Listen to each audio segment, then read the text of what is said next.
les lisses, c'est incroyable. Je parle pas de la Casbah, c'est énorme. Je m'attendais à ça. Les chapiteaux, le fût, la base. C'est pas possible. Le chapiteau à la base. Ça ne correspond pas à ce qu'on a appris. C'est ça notre richesse. Maintenant, moi je viens, j'interprète et je me dis, oui, je dirais le chapiteau à la base. Est-ce que c'est parce qu'on a étudié, on parle d'un chef, parce que moi je ne suis pas spécialiste, même ça, voilà. En plus, elle a ça. Donc qu'est-ce que je me dis? Est-ce que nos ancêtres ils se sont trompés quand ils ont construit? Je ne pense pas. Ils ont construit comme ça, parce que maintenant, l'IA, pour moi, aujourd'hui, l'IA, elle nous aide à déblayer, elle nous aide à classer la liste de noms, à faire ressortir ceux qui ont plus de 10. Après, à vous, peut-être quelqu'un il a plus de 10, et vous allez dire non, il ne mérite pas parce qu'il a une note éliminatoire. Non, il ne mérite pas parce qu'il était absent. Non, il ne mérite pas parce qu'il a eu 0 dans telle matière, même s'il a réussi à compléter. Vous comprenez votre rôle, madame? Le rôle de l'expert, on ne change pas. Il l'aide à traiter les données. Nous, on valide si oui ou non. On accepte la réponse. Il ne remplacera jamais le chercheur. Qui fâche dans un sujet de recherche, ça veut dire que normalement, vous êtes original, c'est-à-dire que vous êtes une des premières à le faire. Même s'il y en a qui ont fait, c'est votre thématique, normalement vous êtes la seule, oui. Comment vous voulez qu'un outil qui se base sur des données que tout le monde introduit, il va lui faire ressortir quelque chose que elle est censée faire seule? Non. En Algérie, je connais, c'est vrai, c'est-à-dire le lion, il y a plusieurs lions. C'est pas le lion qui ressemble à celui du jardin des Sénégal. Quand on voit un peu les petits détails, on se rend compte qu'il y a quand même quelque chose qui ne va pas. Maintenant, moi j'ai donné l'exemple du patio. Pourquoi? Parce que je me suis rendu compte aussi dans un autre travail de recherche, justement avec celui de Mme Amrani, c'est qu'il y avait des patios à Alger. Il y avait des cours dans les villages kabyles qui avaient ce rôle de centralité et d'introversion.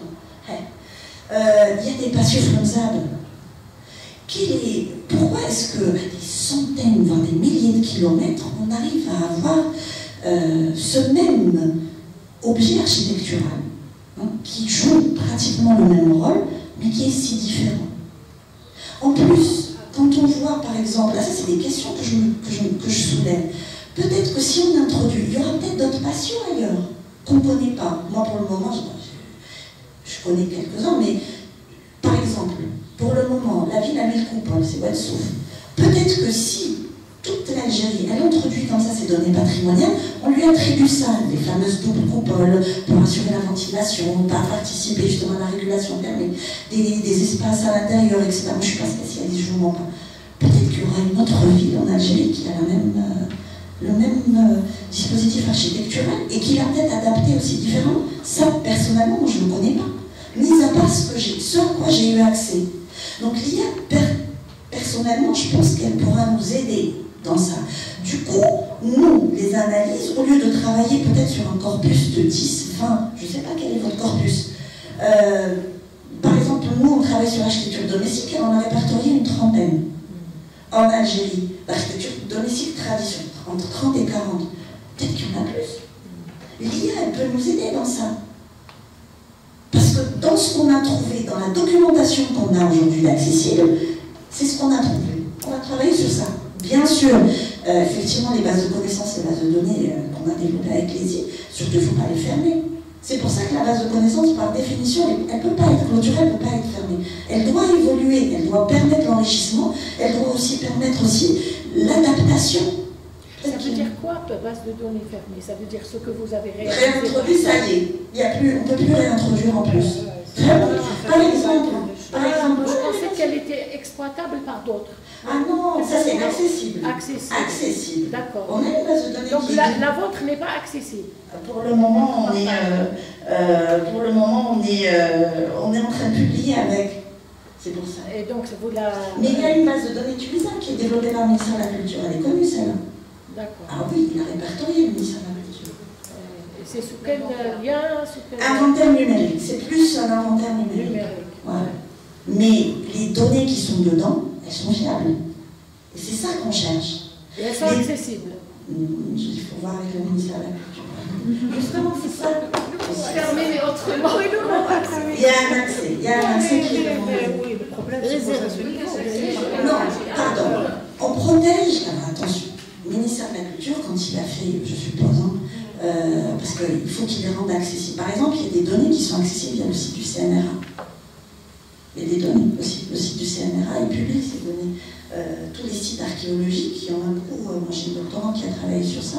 Vous pouvez avoir accès, ou on peut avoir accès. Par exemple, sur la vallée du Mza, où ma doctorante, elle a eu la documentation. Il y a une partie qui est à la bibliothèque, mais il y a une partie qui est accessible via l'OPVM, via le site de l'OPVM. Donc c'est toutes ces données-là qu'on est en train de connecter. Ce serait bien qu'il y ait une structure qui permette un peu de centraliser tout ça. Ça aiderait beaucoup. Et c'est justement cette centralisation, ce traitement que va nous permettre de faire l'IA, parce que elle a dit 1000 milliards de données. Je pense que oui, il allait peut-être loin aussi, peut-être que c'est plus. Mais on aurait accès à tout ça. C'est pour ça que l'IA aujourd'hui, quand vous demandez qu'est-ce qu'elle peut faire pour les nouveaux bâtiments, pour le moment, il faut prendre avec beaucoup de précautions parce qu'elle permet justement de générer des choses. Quand vous regardez dans le détail, vous vous rendez compte que ce n'est pas l'étudiant qui a fait le travail, et il faut faire attention à ça. Il y a des moyens de reconnaître. La difficulté se pose dans le fait d'entraîner la machine, c'est-à-dire d'entraîner l'outil là. Deuxièmement, c'est de rendre les données accessibles. Parce que l'accessibilité, c'est-à-dire on s'oriente vers ce qui est public. C'est la disponibilité, c'est l'accessibilité. Donc, il faut qu'on clarifie notre politique. Et qu'on fait les données, on les ferme. Où est l'intérêt? Où est l'intérêt dans ce cas? Il faut bien rendre public les données. Je pense que maintenant, il y a deux difficultés. Le fait d'entraîner la machine, c'est-à-dire de constituer un référentiel, un dataset. Et puis, la deuxième, c'est de le rendre public. Il faut qu'on discute sur ça. C'est-à-dire l'opposition entre informaticiens et archives. Mais juste pour revenir sur la question de l'analyse rapidement, le modèle peut quand même être entraîné à faire un certain niveau d'analyse. L'interprétation est moins fiable, mais même pour tout ce qui est critères typologiques. On peut entraîner le modèle à détecter des modes d'occupation, des pourcentages, des critères un peu particuliers, voire même des séquences. Et après, pour l'interprétation, ça va être un peu plus compliqué. C'est juste un exemple de type d'analyse. Depuis que je m'intéresse à la question, j'ai l'impression qu'on ne parle que de générer des images. On a l'impression que c'est des choses qui ne sont pas, qui ne renvoient pas vers une pensée architecturale. Et ça, je trouve que c'est assez grave. C'est-à-dire, par exemple, il y a une remarque qui a été faite la dernière fois dans le labo. Les étudiants veulent que je lui fais un cours sur l'escalier, le giron, la hauteur, ceci, cela, un type d'escalier, il suffit qu'on lui demande de faire par exemple un escalier, il veut un escalier tout fait. Et là, je trouve que c'est très très grave. Il faudrait peut-être attirer l'attention à ça. Parce que elle générer des formes, l'architecture mène des formes. C'est pas des formes. C'est une réponse à un besoin social, économique, esthétique. Je pense que c'est le métier le plus difficile qui puisse exister. Parce qu'il faut répondre à un individu, il faut répondre à une société, il faut répondre à une période de l'histoire, il faut inclure les données d'histoire, il faut l'architecture. Donc, je la simplifie en disant, il dit un projet, on était en train de parler tout à l'heure avec le chef du département, qu'il était membre de jury de la DLEP, c'est-à-dire la DLEP à Rana en plein dedans, c'est-à-dire que c'est elle qui va produire la ville. Il dit que on a des projets, c'est l'IA. Et c'est des projets qui sont délocalisés, qui n'ont aucun ancrage, Est-ce qu'on peut faire quelque chose pour ramener, mais pour s'opposer à ces solutions, pour ramener les gens qui savent utiliser ça, ils l'utilisent de manière à ce qu'ils soient conscients qu'il y a un contexte, un contexte sur un plan géographique, sur le plan social, sur le plan historique, sur le plan cool. Voilà, c'est ça mon inquiétude. Si vous permettez, je pense, parce que ce qu'on enseigne, l'enseignement, c'est justement, c'est ça, c'est tout ce contexte-là, c'est tout le contenu analytique et puis le processus du projet, etc. L'étudiant, il va graduellement, donc de l'idée, de l'analyse, etc., vers la conception du projet. C'est pour ça que je posais tout à l'heure la question.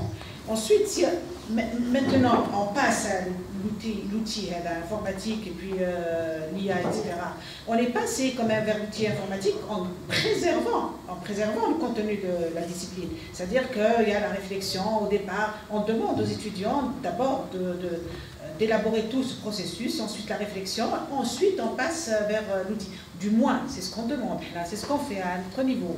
Hein. Et puis, le passage vers l'IA, brusquement comme ça, qui nous est lancé en pleine figure, j'ose dire, c'est de pouvoir freiner un peu. Il faut qu'on freine un peu, on trouve le moyen de freiner Jouya, surtout l'enseignement des étudiants, etc., pour qu'ils n'aillent pas vers la conception de l'objet bac, de la forme, voilà, l'objet, voilà, et c'est de pouvoir réintroduire un peu la réflexion qui a de tout temps été présente. Voilà, merci. Suite à notre discussion, l'IA reste un outil. C'est un outil parfois dangereux.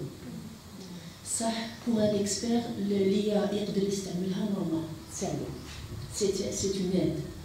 Mais ça, pour un jeune, l'idée il introduit un plan, avec le plan, c'est un danger. Pour un informaticien, même pour les informaticiens, c'est un danger. Donc quand même, l'ETP, il y a un programme qui fait ça ou ça, là, c'est juste le programme. Là, le danger réside dans la phase, normalement, tout projet passe par des périodes. La période de réflexion, la période de conception, le design, la prise en considération de plusieurs facteurs du contexte qui entoure l'architecture. Je pense que la nature de l'art مهمة وين راح هذاك l'emplacement مهم شكون يسكن ثما مهم هذو الكل ils doivent être pris en considération باش ندير هذاك le plan تاع la maison l'immeuble هذا. Donc أنا je pense بلي حنا رانا رايحين نقتلوا l'intelligence naturelle en utilisant l'intelligence artificielle. Je suis pas contre l'intelligence artificielle. J'ai commencé de travailler l'intelligence artificielle en 1988. M. Smati avec nous. Mais je n'ai jamais pensé qu'à un moment, l'intelligence artificielle peut remplacer l'être humain. Impossible. Mais dans le cas, il y a un danger pour les jeunes. Pour les jeunes, c'est un outil de résolution de problèmes. Non, c'est l'être humain qui résout le problème. La conception, le contexte, les évidences, le problème je ne me lance pas, j'utilise l'IA, j'utilise l'informatique pour deux choses. Pour l'espace mémoire, parce qu'elle surpasse l'être humain dans le stockage de données, la mémorisation, la rapidité de traitement. À part ça, c'est injuste de comparer l'être humain ou l'intelligence humaine avec l'intelligence artificielle. Donc il faut démystifier. Il ne faut pas faire confiance à 100% à l'IA. ça reste un outil. Ça reste un outil. Ou deuxièmement, un problème très important qui a été soulevé par M. le directeur, c'est les bases de données. Ou là, c'est les datasets. On appelle les datasets parce que normalement, il y a une différence entre base de données et datasets. Ça fait باش تقدر تخدم باللي لازم تعطيها les datasets. Les datasets, peu importe le type تاعها. Mais باش تكون ليا fiable, ليا كيما un étudiant, كي نعطيلو des exemples ملاح, نعطيلو la solution correcte. قد ما عطيتلو les exemples ou les solutions correctes, قد ما من بعد نعطيلو un exemple شراهم يشافو يقدر يحلوه correctement. ونقول تعلم. نقول باللي لا ماشين انا ابري. هذا هو الماشين ليرنينغ. احنا الماشين ليرنينغ احنا اونوت à ne pas permettre à la machine d'utiliser ce que le programmeur a dit. Normalement, elle doit prendre l'initiative. Ou en même temps, on tue l'initiative de l'être humain, de l'étudiant. Alors là, je pense que c'est un danger public. Donc, la priorité mais l'utilisation. C'est la préparation des données. Des données et dans n'importe quel domaine. Parce que les Olympiades, j'ai des sujets normalement qui sont plus adaptés à l'Algérie. Mais il y a des données de la santé, mais il y a des données de l'agriculture, mais il y a des données. Donc on manque de données. Donc si on arrive où les données, c'est la contribution des informaticiens avec les experts dans chaque domaine. Alors comme informaticien, on a les mix spéciales comme moi, les données comme moi, on a les classifier, on a vérifier. Donc avec la collaboration des informaticiens, avec des experts dans différents domaines, agriculture, santé, architecture, on arrive à réaliser des datasets. On va ça sera facile. Le rappeler. Ça sera facile. Mais la contribution de l'être humain, de l'expert humain, il y a la conception des bases. La conception les bases bien ficelées, correctes. Par ça, ou il faut se méfier de l'IA. Ça c'est un outil. Il faut qu'il soit bien maîtrisé. Bien maîtrisé. أي réponse تعطيها لي اللي نقبلها. مانيش أي réponse تعطيها. أنا j'ai essayé d'utiliser ChatGPT هكا في des domaines ما نعرفهمش أنا. ومن بعد يعطيني لا ريبونس. أنا كي نقراها تبان لي مليحة نعطيها ليكسبيرت بين شي هذا كاين ان كليك. عطيتها مثلا لواحد ان جوج واحد لي كيسيون في الدومين تاع الجوريديك.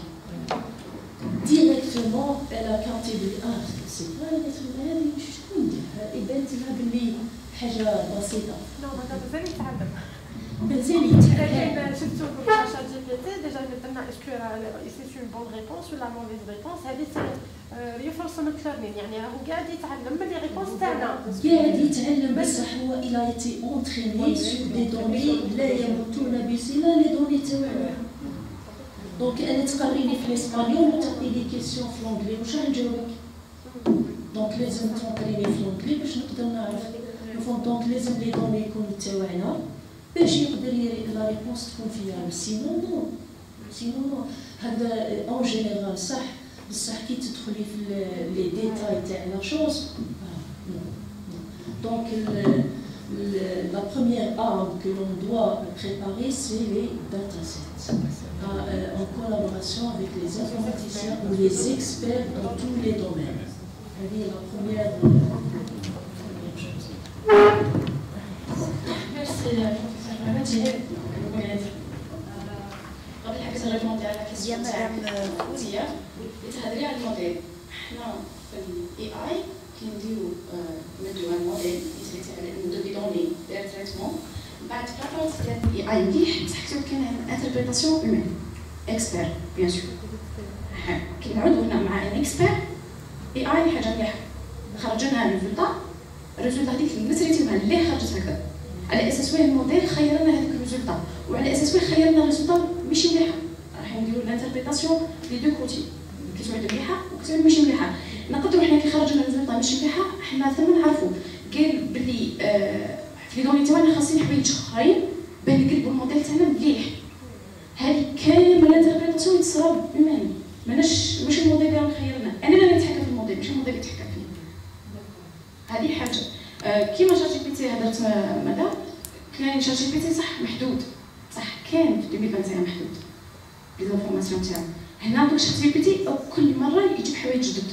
ما بيناتهم الراك انا باش تعرفوا الراك تقدري شات جي بي تي وشنو هو ديجا اصلا دي موديل تريتيو على بيك داتا يعني دي دوني بزاف كبار ومن بعد حنا هو حبس التريتمون تاعو ولا حبس باللي يتعلم في 2022 دوك انا كون نجي نسقسيه على حاجه صرات في 2025 باغ اكزومبل طرومب على لي تاريف ديال طرومب واش يهدر اسكو يعرف ولا نو كوم يعرفش كاينه ميزاجور مش حيعرف على طرومب كاين من بين لي زوتي تاع الاي اي انا دخلنا انتيغرينا دي دوني اكستير خلي شات جي بي تي يتعلم ثاني من لي دوني جدد هذو اللي خرجوا باسكو باه نزيد نعاود نانتيغري له دي دوني جدد ونقول له زيد تعاود تعلم راهي شات جي بي تي راهم ديجا حكموا اكثر من عام وما يديروا التريتمون دي دوني بلا لي ريسورس بلا هذه راح تدي ديجا دونك انا نعاود ندخلوا دي دوني د 2025 ديجا كنا في 2026 باه يعطيني ريزولتا داروا دي موديل جدد من بيناتهم الراك نقدر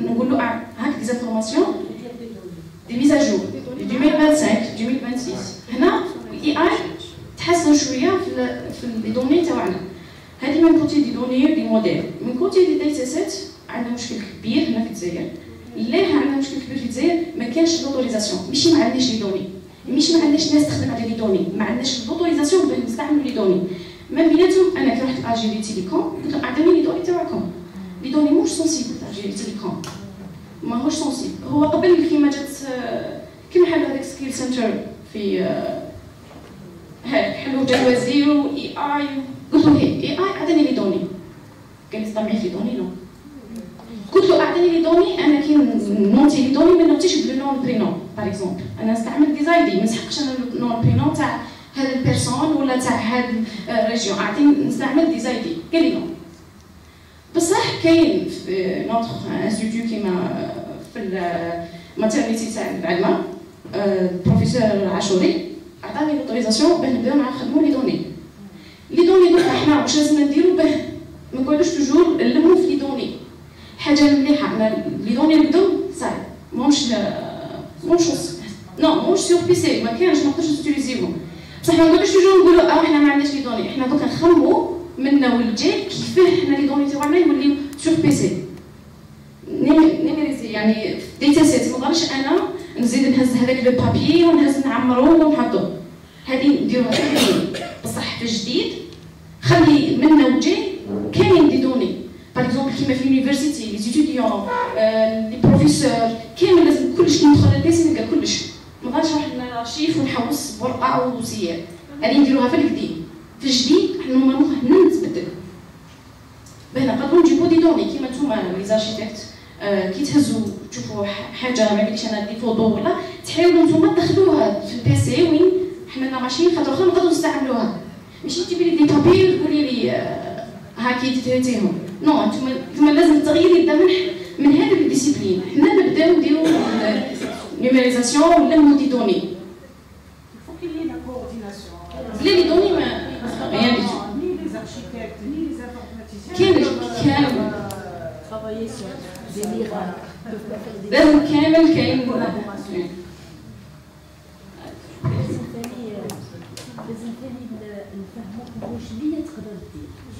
Après, vous avez soulevé un deuxième problème, les étudiants. Ça, même nous, en tant qu'informaticiens, les étudiants peuvent maintenant, avec l'IA générative, ils peuvent générer des lignes de code. Et c'est le même problème, ça peut être faux, il peut y avoir des hallucinations, etc. Alors, il y a même un outil qui s'appelle Copilot. Copilot, c'est l'équivalent de ChatGPT, mais il génère du code. Et je vous outils qu'il y a de Microsoft. Juste pour l'anecdote, une collègue qui dit à ses étudiants il faut qu'il reste le copilote. Il ne faut pas que vous êtes le pilote et l'outil c'est le copilote. Il ne faut pas que les rôles s'inversent.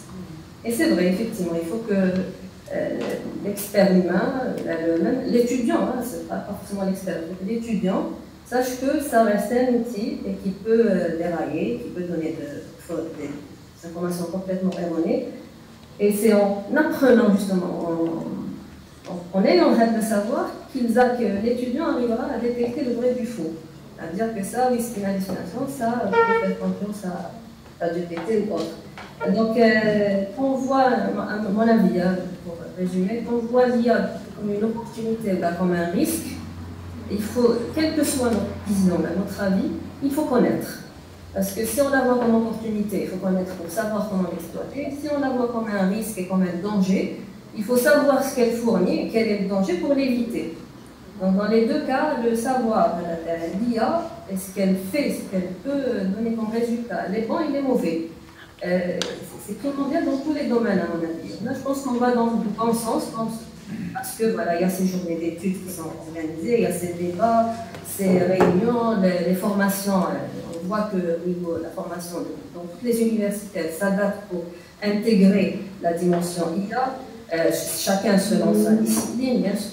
On voit aussi à travers nos modes d'évaluation en tant qu'enseignant, le mode d'évaluation il change, on doit s'adapter. On ne peut plus évaluer un étudiant de la même façon qu'avant ChatGPT, avant l'apparition de ChatGPT. Il faut qu'on adapte le mode d'évaluation pour justement être sûr que l'étudiant il a appris et qu'il puisse savoir et puis sache utiliser ces outils qui sont là. On doit s'adapter. On ne peut pas faire comme si dire c'est un danger, il faut les interdire et ça ne marchera pas parce que les étudiants s'utilisent. C'est pas donc je pense que c'est plus une question de sensibilisation, d'éducation. Dans les grands projets, ça peut être une question de régulation quand même. La dame elle a parlé de données privées, on peut faire de l'anonymat sur les données privées. Il y a une loi qui régule la loi sur les données privées, les données personnelles.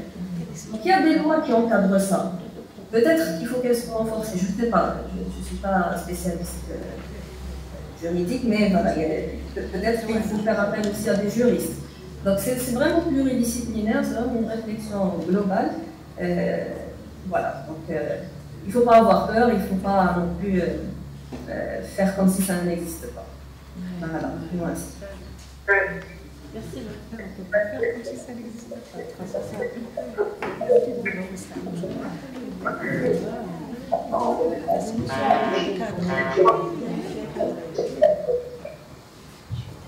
Moi, je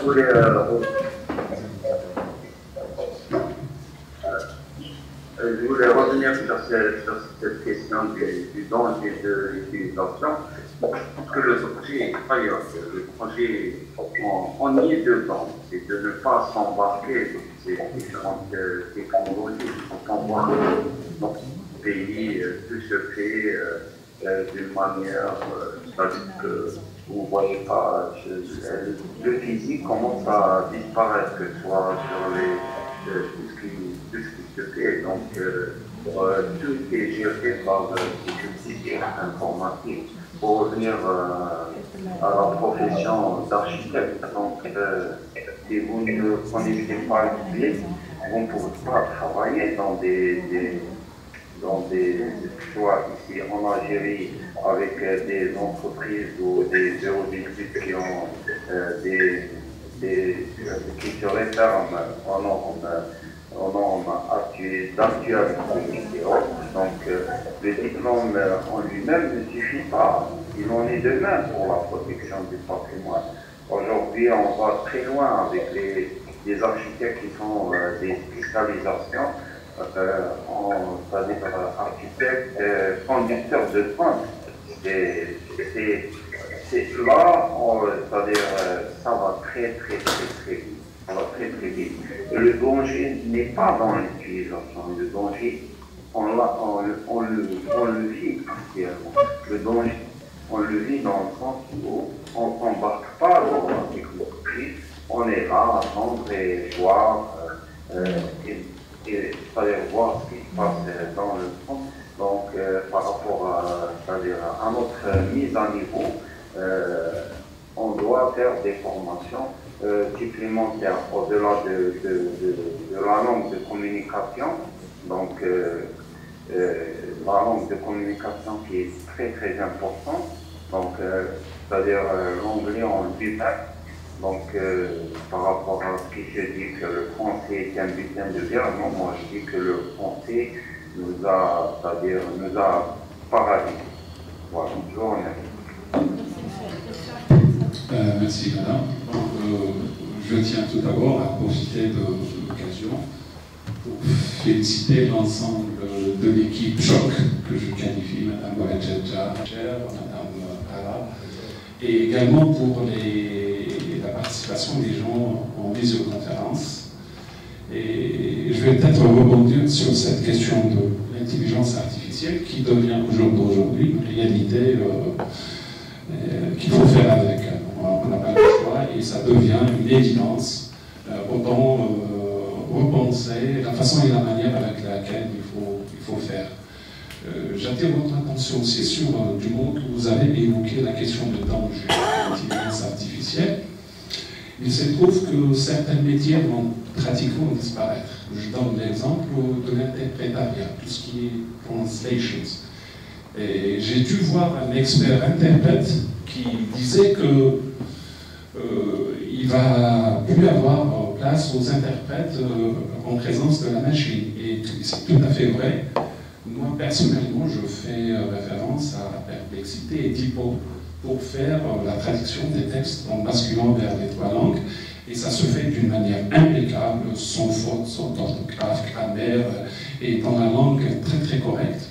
Ça me fait gagner beaucoup de temps et ça m'évite, même pour les mails, des fois, je fais recours à l'intelligence artificielle pour répondre aux mails à l'ensemble des enseignants, en ma qualité, par exemple, de chef de département. Et il se trouve que ça devient une réalité incontournable qu'il faut faire avec aussi. Je donne aussi l'exemple de certaines disciplines